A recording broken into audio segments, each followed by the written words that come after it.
So entry day number, I don't know anymore. I worked out earlier when I uploaded the video at the library and I've already forgotten. It's Tuesday, innit? Tuesday of week 2. So yeah, last night, just quickly woke, bad night's rest. It was cold, it was really cold last night. Hard to get to sleep. The ground once again felt really uncomfortable to lie on. And I woke up at 2 AM. But when I woke up at 2 AM, it was raining, it was absolutely peaceful, there wasn't any cars going by, no motorbikes, no wildlife, it was just pure silence. It was absolutely beautiful, and the only sound I had was the sound of the rain on the tent. And it was actually perfect for meditating in. So I did that last night, meditated for about an hour before I tried to get back to sleep. Woke up at 5 because of course I did. This fucking body just wants to wake up at dawn every day, don't know why. But I went back, I got out, stretched my legs, let the dog go, do his business. We got back in and I managed to sleep off till 9, which was obviously too late to get to the charity for breakfast, so I missed breakfast. But as soon as I woke up at 9, I started making my way into town. Got into town for about I think it was 10:15, 20 past 10.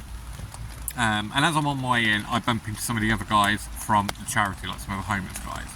And I just sat down and chatted with them for a bit because I had the time. And they gave me some pretty grim news and some pretty grim advice.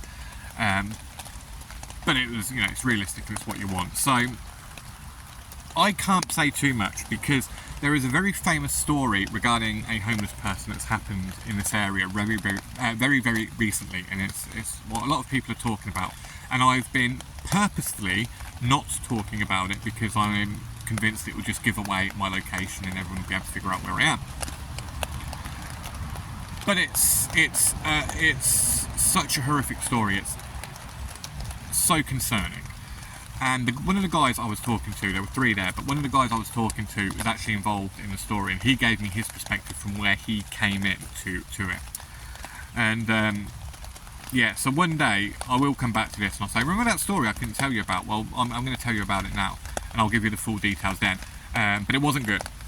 They also gave me some advice and turned around and said, oh look, don't assume that you've got nothing of value, because I did say I'm just walking around, I've got nothing of value on me, like just to make sure. I'm not, I'm not making myself look like an easy target or an easy mark or anything. And they said, well look, just don't assume you've got nothing of value, because the guys around here will rob you for your socks. So with that, I think it's safe to say I've made a wise decision by getting as far away from the town centre as possible.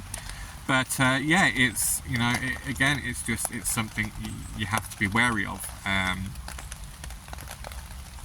when you're in this situation. But after that, I went to the job centre, and I'm going to come back to the job centre.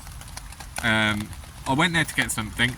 They said I have to come back at a later date, so I went to the library, went for my lunch, and lunch today, absolutely amazing. So they had chicken curry, it was great.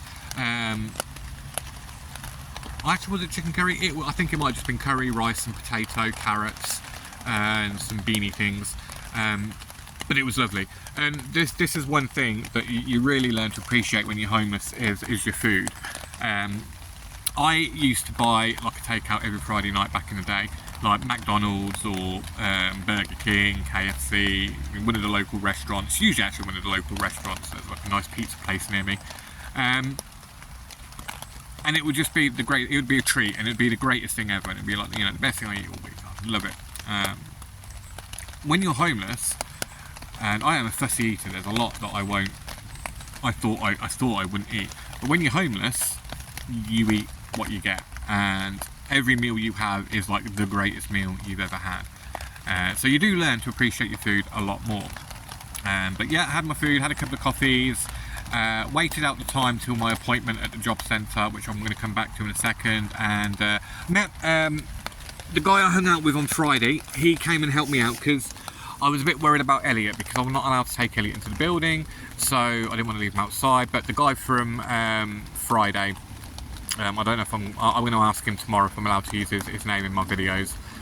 But he helped me out massively. He walked down to the centre with me, looked after Elliot while I went inside, filled up the paperwork, and come back out. And then it was off to the library, and then it started to rain, and just absolutely, like, it was light at first, but I was like, I'm gonna have to head back before it gets worse. And I've been checking the forecast. I check the forecast all the time because I don't want to get caught out in the rain. Mainly because of this dude right here. There he is.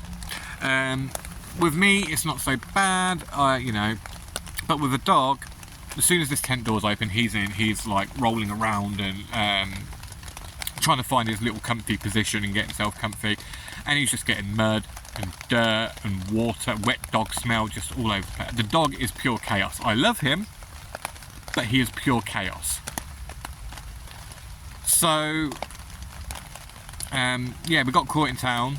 I decided to get back, and luckily, I mean, it was raining, it was spitting, it was a light rain.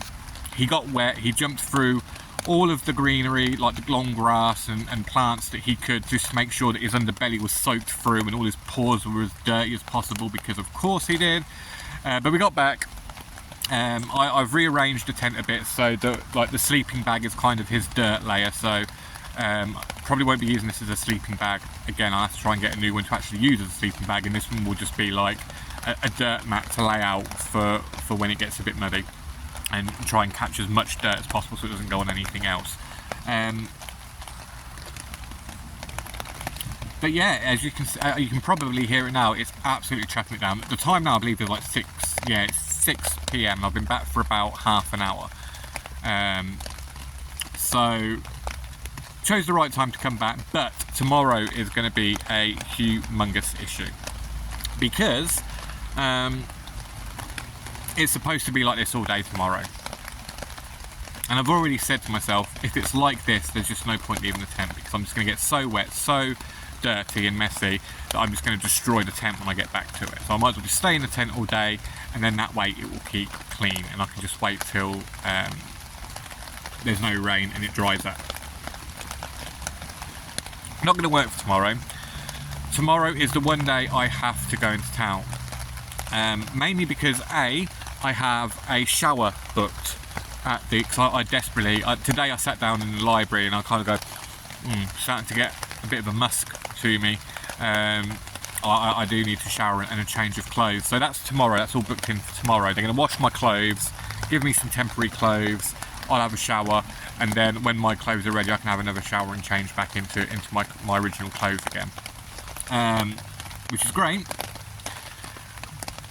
But that means I've got to go in. And another thing as well, tomorrow is the camping man, and I really want to see the camping man, because apparently the camping man has all the wonderful things that I have on my list that I want to cross off. So no matter what happens tomorrow,